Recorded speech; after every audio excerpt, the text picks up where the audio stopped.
Yeah, welcome to another episode of the Racer X Exhaust Podcast. Jason Weigandt here. It's all brought to you by Yoshimura. Check out the Yoshimura RS12 exhaust system, available for a wide variety of bikes. We talk about it every week. Massive power gains, peak power, peak torque, depending on the bike, such as the Kawasaki KX450F, the giant trash can of a muffler that comes on the stock bike. The Kawasaki is actually very good, very good. I always say the Kawasaki, highly underrated as a brand. I know that Team Honda was absolutely dominant from 1982 through 1996, the Dave Arnold, Roger DeCoster era. I know Team Honda was dominant. That was a 14-year run that will probably be never touched, whereas they won almost all the championships in that span. But, dude, Kawasaki, you want to draw the line from when they had Jeff Ward and Ron Lachine, and then they had Mike Kudrowski, Mike LaRocco, and then they had Jeff Emig, and then they had Ricky Carmichael, and they had James Stewart, and then they had Ryan Villopoto, and right now they have Eli Tomac, who has a number one plate. It's a long run, everybody. A long, consistent run with Kawasaki being good almost every single year. Think about that. It's one of the underrated, under-heralded stories in this sport. If you want to find the team that has done it right for the longest amount of years, it is actually Kawasaki. I know KTM and the KTM group now, everything they're touching is turning to gold. I know Honda was dominant back then. I know Yamaha had the great monoshock, and then they had other eras where they were good, or Suzuki had the full floater, or they had DeCoster and Carmichael, and then Dunge and Reed during that span. But we're talking a 30-year line of Kawasaki being, if not the best team, as good as any other team every year. And let's not forget Team Green and what Pro Circuit has done for the amateur and 250 classes. I don't know why Kawasaki just doesn't get thought of in that group. And I'm not talking about this topic for anything to do with this week's podcast. It's just something that always crosses my mind. I don't know what Kawasaki has done to not have this reflect on them. Anyway, if you have a Kawasaki, like a lot of these privateers, Kawasaki's contingency is big. That's why when you watch the LCQ every Saturday night on TV, it's like the one factory guy who had a problem in his heat race, like Barsha this week, and had to race the LCQ, and then like 8 guys on KX450s, KX450Fs. Yes, that's because Kawi pays great contingency, and the bike is good. Anyway, if you have one, check out the Yoshimura RS12 exhaust system. 9% more peak power out of the Kawasaki. Now, for other bikes, if you have the Yamaha YZ450F, which doesn't really have a problem with power, it's just the power delivery, Yosh tames that a bit. The peak power gain isn't nearly as big. It's just a power gain all the way over the curve. They focused on the rideability on the Yamaha side. Either way, check it out at yoshimura-rd.com. Then we've got MX Tech suspension. Speaking of Kawasaki privateers, used by the PRMX team, such as Cade Clayson, now making it into main events through the heat race. The rejuvenated Cade Clayson, or maybe I should call it the juvenated Cade Clayson, because now he's not only... At one point, he was getting back to the borderline main event guy that he was a couple of years ago, but I think now he's surpassed that level. So good job by Cade. Really fun guy to talk to. MX Tech suspension, he's got it on his bike. You've got the Lucky Fork, Huck valves, dual springs, dual cartridges, but also very light. And also that National rear shock, a works like rear shock, same thing with the highest technology of coatings and parts and pieces. It's both great in performance and very lightweight. Go to mx-tech.com for more information. We'll get into this week's show here in a second, but I did say last week we picked up a new sponsor with Just Live CBD. I've been putting a dime size amount of the Just Live, I don't know what it's called, cream or balm, I don't know, putting it on the kneecap that I injured when I leaped off the Monster stage in 2010 to avoid having to do small talk with Ryan Villopoto because he was in a heck of a mood and I couldn't deal with it anymore. And the knee is feeling better. Now, here's the thing about CBD. This is a trick knee. It's been weird for 12 years now. So it might just, some days it feels good and sometimes it doesn't. I can't tell you for sure. But as someone told me about CBD the other day, if you think it's making you feel better, well, you still feel better. It's worth a shot. Go to justlive.com and we'll give you 30% off. Just type in RacerX, lowercase, all one word, RacerX at checkout, 30% off, justlive.com. CBD products. They've got gummies. They've got the balm. It is the balm. as a matter of fact. I just made that up. And it's brought to you by great athletes such as Travis Pastrana, who you know has aches and pains every day. And also, unfortunately, if you're an NBA fan, Klay Thompson, the amazing marksman three-point shooter who has been beset by gnarly injuries the last 2 years. I'm sure he is taking daily baths in Just Live CBD products. If it works for them, it'll probably work for you. Now, let's get into our show this week. Now, besides my Kawasaki rant to start this show, let's get into a few topics, and then we'll get to our interview with Zach Osborne. Over the weekend, Salt Lake City won. Oh, I was so happy for Marvin Musquin to take the win. First of all, Marv is a good dude. Marv is a good dude. He is unfortunately never probably going to get his due as a good dude because he is French, and this is very strange. But if you have an accent, I do not speak English as a first language accent, you are never going to be as popular with the fans, which is kind of weird. It's not like Marvin speaks English badly. He's very well spoken. In fact, either quality or quantity, because Marv puts the longest interview speeches together in the business, and he doesn't appear like a jerk or cocky or anything like that at all. So, but for some reason, if you're, say, Jett Lawrence, or if you're Max Anstey, and you also speak a lot and you speak well, but English is your first language because you're Australian or English, it's fine.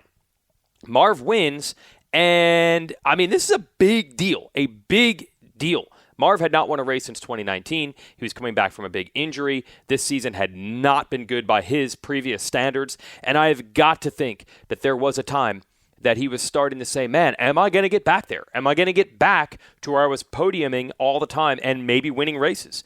As a fact, I know that because I talked to Marvin last night, and he said, yes, it gets very hard, and yes, there were doubts. And he had started to say, look, I always wanted to race as long as I could be podium, race win, top 5 guy. But if I'm going to do all this work and I was just going to be a top 10 guy, I don't know if I wanted to do that anymore. You can read our full interview, which we'll be posting on RacerX Online here on Tuesday morning. So for Marv to get back to those heights and to do it in this sense where he holds off Cooper Webb straight up, I thought it was awesome. And you see Marv win the race, and he goes over to the side, and he wants to be embraced by the fans. And I wasn't at Salt Lake. There were some fans there. It wasn't full. It's better than last year with no one there. But I can tell you these stadiums are pretty well designed where usually the crowd sounds pretty loud, even in a limited capacity. So I was pumped for Marv. I'm sure the people cheered to a degree. But, dude, Malcolm Stewart got third. And the world is beyond stoked for Malcolm Stewart. I mean, everybody throwing in the, I've always been there for you, Malcolm. I always believed in you, Malcolm. I've been your best friend forever, Malcolm. Malcolm. People are so pumped on Malcolm Stewart. And that is awesome for him to get his first career podium. But it is equally as awesome, if not even bigger, for Marvin to get this win. I mean, this was career precipice that Marvin was on. I feel like if Marvin didn't start stringing together good results, who knows what direction his career goes. The difference between him getting this win and not, it could be the difference between riding for 2 or 3 more years or not. That's how it operates at this level. When you've reached the heights, when you've been like Marvin, a guy that could win any race any given weekend, and then you're no longer at that level, those guys, they tend to not just ride it out for 3 or 5 more years. They usually say, look, if I'm going to be a 9th place guy and I used to be a race winning guy, I'm done. Right? Don't snicker about Eli Tomac here, everybody, okay? He had one bad race. There is still a possibility that at the end of the summer, Eli Tomac is the 450 motocross champion. It's in play. Eli had a bad race, and he got, I think, 10th. But we're not there yet with Eli. Eli's a little bit worse than he was in 2020 in Supercross. Obviously, he's not going to win this title. But the drop-off is not where it had become for Marv. So for Marv to get that win, I think, was huge. I am pumped for Malcolm. That is awesome for him to get his first podium. But I just feel like Malcolm's podium is so popular that it's somewhat overshadowed how big it was for Marv to get that win. But look, the French guys are just never going to be Mr. Popularity, even if they're Mr. Personality. Personality of Marv is great, but it's just never going to get probably the due respect. And let's be honest, Marv's rep will be forever harmed by 2 things. He took out Tomac to win a race in Foxborough a few years ago. I don't think he's ever fully recovered in the eyes of all the fans from that, A. And B, oh boy, Marv and everyone at the KTM group, all the brands, they will forever be haunted by Marv pulling over for Ryan Dungey in 2017. And that's the main topic I want to talk about here. Because that was so blatant that Marv pulled over for Dunge, it has tinged, everything that has happened on the racetrack with that brand for a long time. People, they are eagle-eyed looking for signs of team tactics, for signs of guys slowing up, for signs of guys, in this case, making it easy on Cooper Webb, like Marv did for Dunge a few years ago. The conspiracy theories, to me, are out of control. They are analyzing everything Jason Anderson does, everything Justin Barcia does, anything any rider who's generally in the orbit of Webb on the racetrack does for signs that they are pulling over, making it easy. Look, first of all, it doesn't even matter. Cooper Webb presumably is going to win this Supercross title because he was the best rider this year. It was not because people moved over, Roger got whoops changed. I mean, they didn't change the whoops at Atlanta 3. He just blitzed them better than anyone in the final moments of the race because he's, as we're calling him, Big Balls Paul. That's it. Cooper Webb, in the whoops. Paul Webb, this other guy that in the last 5 minutes of the race, when it's on the line, he makes it happen. That is full marks and full credit to him. That's not Roger getting whoops cut down. That's not KTM conspiracy theories, dudes pulling over. That's just big balls when it counts, being clutch. Cooper Webb, presumably he will win this title, and he will absolutely earn it because he was the best rider, okay? I don't know why I get so mad about this. Actually, I do know why. Here's why. This is what gets me mad about conspiracy theories. If you throw every conspiracy theory out there all the time, and then no one mentions when the conspiracy theory actually is disproven, well, then there's nothing to stop you from putting the next conspiracy theory out there. This is the same reason why I try to put a lot of attention on races when we see Tuesday weather and people say it's going to be a mud race on Saturday and it ends up not being a mud race. That's why I put so much attention on that. If you're going to talk about the one time it's muddy, you have to equally talk about the next 10 times you thought it was going to be muddy and it wasn't. And if you're going to talk about dudes pulling over and continue to harp on the 1 or 2 times that it happened, you have to also mention the 10 other times that it did not happen. So that is why I'm going on a rant on this. Marv did not move over for Cooper. He did not pull over for Cooper. No one told him anything. They messed up how many laps there were to go, but they did not tell him to pull over. It is true in an absolute nail-biting championship scenario in 2017, where it was coming down to every point between Dunge and Tomac. Marv moved over in New Jersey, and all the KTM dudes were so scared to pass Dungey the next week in Vegas. That is absolutely true. That absolutely did happen. But that doesn't mean that every race always they're doing this. And Cooper Webb with a comparatively big points lead with Ken Roczen behind him on the track. It doesn't matter. May the best man win. That's why Marv won. He wasn't told to pull over and didn't pull over. I don't think they did anything. They just told the guys to ride. Also, I cannot accentuate this enough. There is not a lot of strategy that you can actually use in a motocross and supercross race. They don't have helmets. They don't have radios in their helmets. And the pit boards, it is questionable if the dudes even see them, right? In this case, Marv did see the pit board from Frankie, but there are many races where the riders say, dude, where the pit board was, I couldn't even see it. So teams are risking a lot to try to run race strategy through pit boards. It barely even works. Also, it's total hindsight to think that KTM would have known this situation was going to happen. What would have made them think that there was going to be a late race scenario where Marvin was in the lead over Cooper? That had not manifested itself even remotely in the previous 15 races where Marv is in position to win a race. And there's Roczen behind them. There's no way they would have known that would have happened. This is not football. It's not coaching. They're not running plays. They just let the guys ride. And more often than not, I've talked to a million riders after races. A lot of times, they don't even know what's going on. I was talking to Cameron McAdoo the other day. That whole dust-up where he swerved across the track as he got sideways in the sand, and then Hunter Lawrence had nowhere to go, and Hunter Lawrence went down. McAdoo said he didn't even know that any of that happened until he watched the race back, the next day. He didn't even know Hunter was there. He had no idea. And then Hunter went off on him in a press release from Honda. McAdoo didn't even know about that.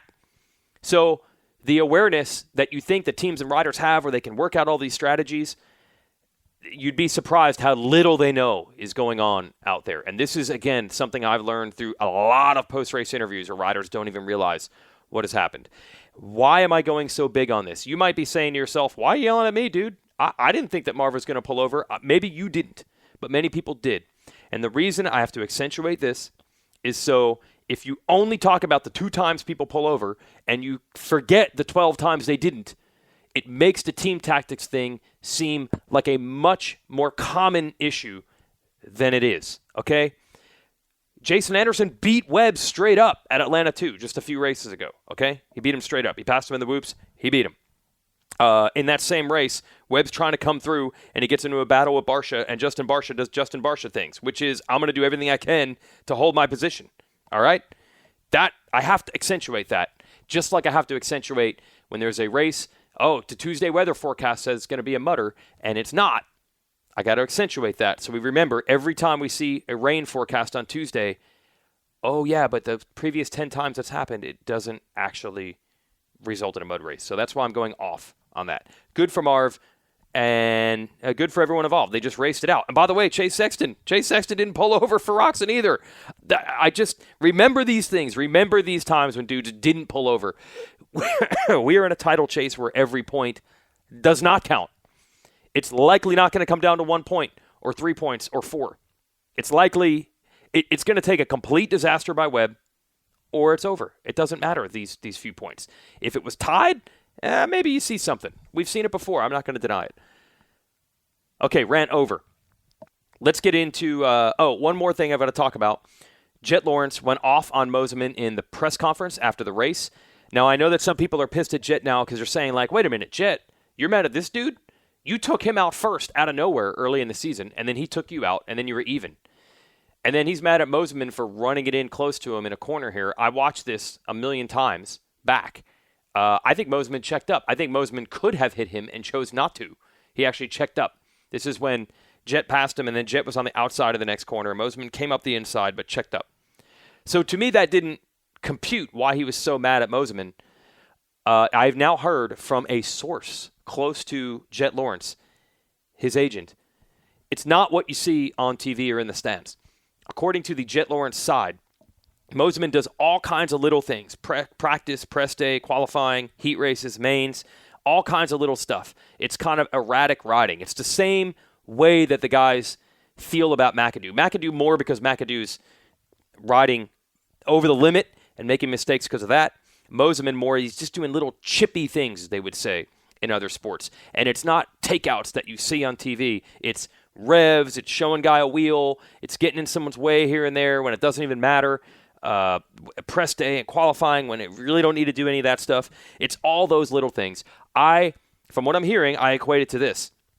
In a basketball game or a football game, it's a guy just giving that little elbow to the ribs when the refs aren't looking, and it's not anything that anyone sees except the two athletes themselves. That's what Jett is responding to with Mosiman. It is true that Mosiman checked up in that corner, but when there's a series of little incidents, when Jett enters the turn and he's like, oh man, my line is the outside, he's on the inside, his judgment call there's a really good chance this guy's going to hit me. He's done it before. So that's what that is. It's not just one set of takeouts early in the season or that one corner in that race. It is a whole series of, this is how this guy has raced me, I can't trust him, where Jett does trust other riders. So that's just some background information there for you. Do what you want with it. If you got a different stance on the Mosiman thing, I'll take it. If you got a different stance on the team guys pulling over conspiracy theory things, I will argue hard with that. So that was my rants on Supercross. Hope everybody has a fun weekend coming up here in Salt Lake. I cannot be there live. American Flat Track, we're doing it from Atlanta Motor Speedway. The show actually won't air until Sunday night. It's a Super TT. They're taking that Supercross track, I think leveling the jumps. They use the pavement and the dirt. Should be interesting, American Flat Track. Check it out, NBCSN on Sunday night. Now let's get into the interview with Zach Osborne. I was doing a magazine story on ClubMX. Zach actually bought the place. It's really funny how this worked. Real quick backstory on how ClubMX came to exist. There was an old motocross track called Sandhills. It's now gone. It's out of business. The sign for the track still exists. Zach used to race there all the time growing up. And then, because Zach is a wacko when it comes to wanting more motorcycle time, Zach would ride practice in the morning, take a pit bike, ride up the road to a sand pit, and then pound out motos in the sand pit in his pit bike, and then come back for his first moto. That's what Zach does, okay? So Zach said his dream was to someday own that sand pit up the road from his local track. And he actually did buy that sand pit, and that's all it was, just a sand pit. It wasn't anything nice at all. Other riders like Justin Brayton who have ridden there said, dude, it was nothing. There was nothing there. It was just sand pit. Zach, when he was racing the GPs, it was kind of his American Lommel, his sand track he could ride in the winter, even if it rained, even if it was cold, it wouldn't freeze. And that was it. And Zach wasn't making a lot of money back then. He was kind of a struggling GP guy. He knew his time into the 450 class. He was going to age out, and he didn't know if he'd be any good on a 450. So Brandon Haas, who's a guy from Minnesota, he was doing some classes in schools up there. Then he'd come down to South Carolina in the winter. And long story short, he kind of had a vision of a coaching training facility. He approached Zach for it. Zach said, yeah, man, I could use a business venture. Maybe we'll make this work. And then ClubMX was born in late 2010. Then Zach eventually, as you know, came back to the United States, and he rode and trained there for a while. Then he signed with Husqvarna, and then he had to go to California. That's where the team wanted him to go. And eventually he trained with Tomac in Colorado. Now, as we know, he's in Baker's factory in Florida. So Zach hadn't been back at Club in 7 years, essentially, or 6.5. Zach, I hit up Zach just for this story. I do a big interview with Brandon Haas for the magazine about ClubMX. I hit up Zach, and I'm like, hey, can I get a few quotes from you about how this place came to be? And he's like, I'm actually going to be at Club. This was last week. They were doing a fly racing photo shoot with, Justin Brayton. And Zach's like, hey, it's raining in Florida. I could kill two birds with one stone here. I could go up there, get a fly shoot done that I need to do, and it won't rain, and I'll get to ride to South Carolina for a few days. Zach is not leaving Baker's factory. He's back there now. But he was at Club when I happened to be there, and I happened to need to talk to him about it. So why not hit record and do this interview with Zacho? There you go. He's going to be doing motos soon. No. You don't want to ride, do you? There's No. 50 track right down there. He rode it already. Did he? Yeah. Stasic? Yeah. Yeah. Dad, Yeah. My little guy's it was muddy. It was muddy? Yeah.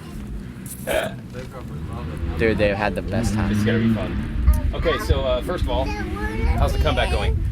Going good. This is my 5th day of riding, and it's starting to, get to where I'm comfortable all day riding and in a better position. A couple weeks ago I was concerned that it wasn't going to get any better or whatever, but now I'm in a position where I feel like I'm making progress day in and day out, and there's hope in sight. Dude, you didn't think it was going to be this bad, I don't think, right? No. I mean, you actually raced once. Yeah, I raced Orlando 2 with it the way it is. Inside. Okay. I raced Orlando 2 with the way it is, or the way it was, but it was just really bad. By the time I got home that night, I was done. I was down. So I knew that it was going to take some time, but I had intention of racing Daytona, Yeah. So I took that whole week off the bike, and then got to a point where I thought I could maybe try to ride, and I went to the track, and I wasn't even close. That was the Monday before Daytona, and just wasn't even in the ballpark. So, then again, I'm still like, okay, take some time, get as much therapy as I can, do everything I can, and I'll be back for Dallas. And then Dallas came and went, and I wasn't even close to that. So I started riding on the Friday before Atlanta won, so I guess 10 days ago now, and I've been able to do 5 days since then, and it's in a position now where I'm pretty comfortable moving forward and, feeling like I'm going to be in a decent place for when the racing starts. How long did it take you to get over the fact that, oh man, Supercross is not going to happen? That had to be a super bummer. Yeah, I mean, I tried 3 times to not let it escape me or not let it get to where it was just toast. So, because obviously I was riding really, really good in the beginning of the season, but it just wasn't happening, starts or whatever. I got 1 podium, which was good, but just as good as I was riding, that was actually terrible. So, I didn't want to let it die that easy. Yeah, because you felt like if you get back out there, you'd probably get some results. I mean, you had just gotten that podium. Right, yeah, it sucked because I just got the podium and things seemed to start to be going good. I had kind of found my starts again, and it was, headed in the right direction, and then boom, done. So. Okay, so it's so weird how well you were riding. Obviously, you had some momentum from last year, et cetera, et cetera. And then it just, didn't happen. So is it like, man, that's just racing and I have no control over it, or are there things you learn where you're like, okay, next year I can prevent that, or you never know with racing? Well, it was frustrating. I mean, to go and qualify, like I've never had speed to qualify first in this in Supercross. In the lights class, quite a few times, but with the 450, never have I been even close to the pole. And then to come in Houston and be right there, top 3, pulled some sessions, that was big for me. So it was, one of those things where, like, why am I so fast, but I'm not getting any results? Like, it doesn't, who cares if you're fast? Like, that's always been my motto, because I've always been able to pull it together for the race. Time practice. So then I'm fast in practice and I'm not getting the result. Like, it was just a really weird situation that I've never been in before. So, it boiled down to my starts. Like, I just wasn't getting the starts and putting myself in position. And we've seen all year that, even when the good guys start in the back, it's not easy to come through, So my best ride of the year was definitely at Indy 1 when I got stuck in the gate and got 5th. Like, that was a huge statement for me to be able to ride through the pack like that. And I got lucky with a couple guys going down, but still, like, even better than my Houston, love you, bud. Even better than my Houston 2 ride, Indy 1 was awesome. So just one of those deals, man. It's, it is racing at the end of the day, but there's always something that you can blame or find that changed the series or whatever for you. Okay, so you already got one eye or a little bit on next year, like, here, I can make this better? Yeah, I mean, it all boils down to my starts. Like, I need to put myself in position. You can't start 10th or 15th with these guys the way it is right now, as tight as everybody is. So, I just have to put myself in better race positions to make good results. Do you wish you raced these Atlantas? What did you think of that track? Yeah, I do. I mean, I was bummed to be sitting on the couch and watching because it kind of suited my style a little bit, I think. A little bit sketchy, a little bit wide open. So it did bum me out, but it's just one of those things. I had luckily kind of laid the Supercross bed to rest this year before I saw those tracks, or otherwise I would have been like freaking out. So it was tough to watch, but it was crazy racing, and I dig that. As a kid, I raced the KJSC at Charlotte, so I kind of had that vibe in mind, and it is exactly, I wasn't at the race, but it looked kind of the same sort of thing, so it was pretty cool. That's what people said, okay, so what do you think of the racing you have seen? You see Cooper quite a bit. I don't even know how the dude does it. It's unbelievable. Every time you think he can't do it, he does it. I have no words for it. What do you think when you see that? When you see a dude who is on struggle street at the first 2, does some testing, 2 seconds off in practice, wins. It's crazy. Yeah, that's just who he is. He's what I would call a mental giant in sports. Like, just when the gate falls, and like even sometimes in the heat race, I'm like, what are you doing? Like, during the week sometimes too? Is he not always killing it? No, he's solid during the week, but it's not always like that last 5 minutes when somebody's in front of him, Cooper Webb, That's a different guy. But man, when the gate falls and the money's on the line, you cannot count him out. Love you, bud. You cannot count him out. He's like I said, a mental giant. Like, he just doesn't care. He's gonna put it all on the line, and it's pretty cool to see, actually. I mean, I respect it, and I know how hard it is to do what he does and to turn it around sometimes, and he does it with ease, because you've ridden with other guys, I'm sure. Like, heck, you rode at Eli's house. I'm sure you've seen some just, dude, the speed, the talent, the ability. You've seen that side of it. And I don't really, it's not that he lacks ability. He's, we're all super talented at this level, but to just flick that switch like he did in the main the other night on Saturday to make up that last 5 seconds is what people don't understand, is like how at the limit we are. And then to find that extra, people are like, oh, I can make you 10% better. No, you can't, because then I'm going to be 3 seconds a lap faster than anyone on the track. We're searching for literally tenths of a percent through an off season. If I can get 0.3% better, I'll be right there, or I'll be this much ahead, or whatever the case is. So for him to just, that is awesome. For him to just come up with 2 seconds that he hasn't had the whole main event, at the end of the main event on a track like that, it's kind of unbelievably impressive, you know. I knew you'd be able to articulate that well. One thing about that race, those whoops were gnarly, and everybody was a little scared. Like, I even heard Sexton say he hit him in the parade lap, and he was like, oh, man, this is going to be bad. And then I'm like, wait, so that means when they're coming around on the first lap in a battle, in the pack, you are just crossing your feet. Like, you can't go slow. Like, what is that feeling like? It's not fun. I had one of those moments at Orlando 1 when I got on the podium. Yeah. I went around on the parade lap, and those whoops were gnarly, too.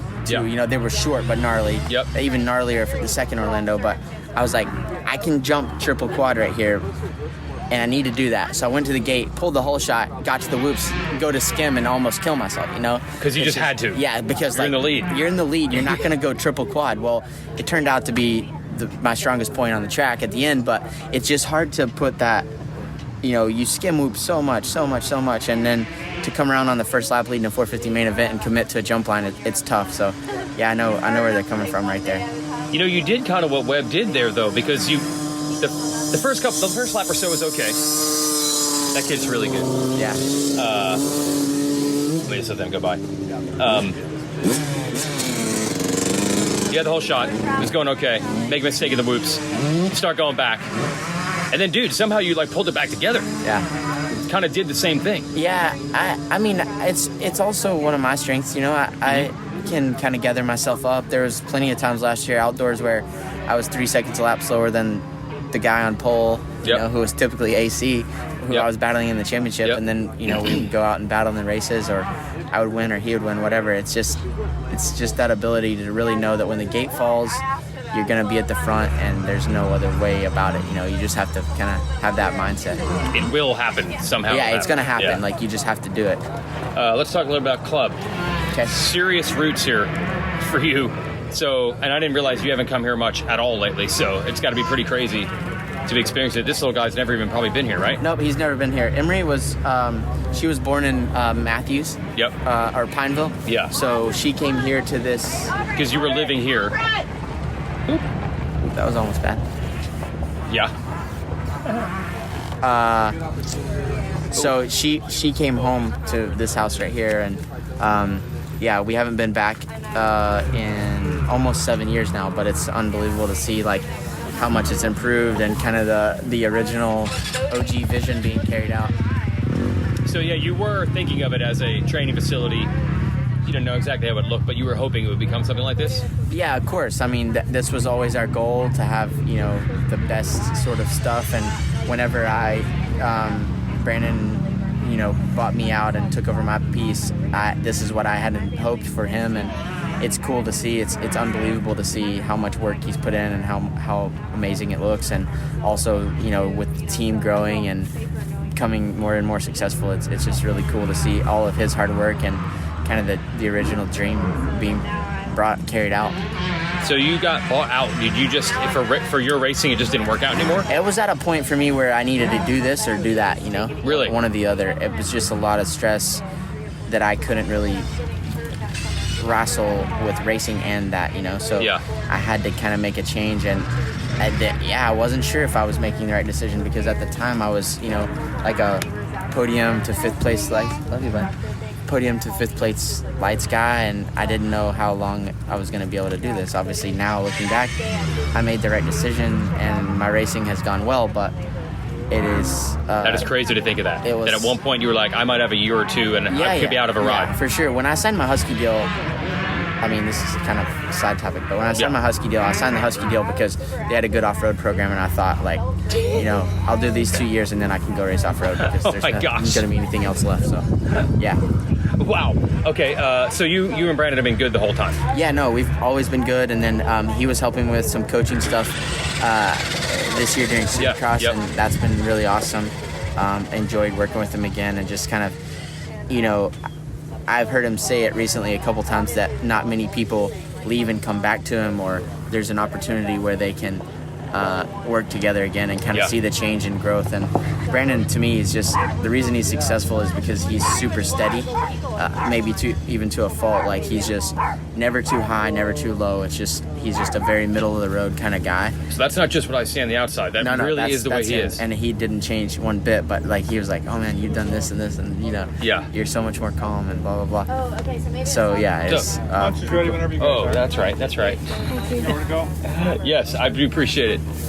Sorry about that. Here you go, buddy. I got to strike when the iron's hot, Mike.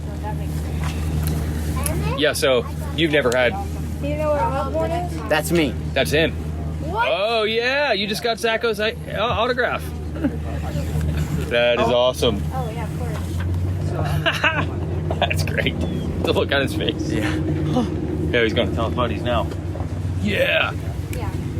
Yeah, so even though you went from partners to not, to et cetera, it's been steady the whole time. Oh yeah. There's for no sure. beefs or anything. No, there was never Yeah. any beef. We've always been good and remain friends and in contact. So it's really cool to see. Yeah, so your old house and stuff like that, and your old track. You've checked all this stuff out? Yeah. Well, for the first time in 6 years, when we got here on Sunday, Brandon kind of took us on the grand tour. Okay. And, he's proud of it, and I like I said, I'm proud to see where it's come to and how much it's grown. So it's pretty incredible. Last thing, and now we expect you to race for like 15 more years in like every discipline. But do you think like, oh, this would be something you almost got into this type of game? Do you think about maybe doing that? It could be a long time from now, though. Yeah, I don't know. I mean, there's. I really don't know. I don't know where I'm gonna end up. I don't know what. I want to be the most benefit to whatever I'm doing. Whatever that ends up being, I just want to be beneficial. And there's some opportunity within the team and such. So I don't know. It's hard to say. It's hard to say if I'll race off road or do this, do that. It's really hard to tell. But no matter what, it'll always be a fun, cool place to come and bring the kids and enjoy. Okay, that's our show with Zach Osborne. Shout out to RacerX. Go to racerxonline.com/Weege. And that's where you get your subscriptions to the magazine. And we always have a really cool offer. But really the only offer you need to know about is the magazine itself. We're going to send you an exclusive sticker sheet, which is really cool. But for $30 a year, you'll get 12 issues, print and digital. That's really cheap, $30 a year. So you'll get the old school mag of the mail, and we'll let you read everything from the mag on the website, which means you could read it on your phone. But you do have to subscribe to get access to all of that premium content, and we'll send you the sticker sheet. So go to racerxonline.com/Weege and subscribe now. Keep the lights on. Support our journalistic endeavors. I'm not charging you any money to listen to these podcasts, for example, and we don't charge you any money to read the regular stuff on the website, but we've got a next tier of really cool things through the magazine. And for $30 a year, seriously, a little over $2 a month, go for it. Okay, that's our show. Thanks to our sponsors, Yoshimura, MX Tech, and Just Live. Go to justlive.com. Get 30% off your order. Type in the code RacerX. It's yoshimura-rd.com to check out their line of exhaust products and everything else that they have to offer. And mx-tech.com for awesome factory-level stuff if you're not a factory rider. mx-tech.com. All right. Got more coming up. We should have another podcast, I think, before the end of the week. We're going to talk about the growth in riding and how to retain that growth in the industry. That should be a really interesting one. So keep listening to us at the RacerX Exhaust Podcast.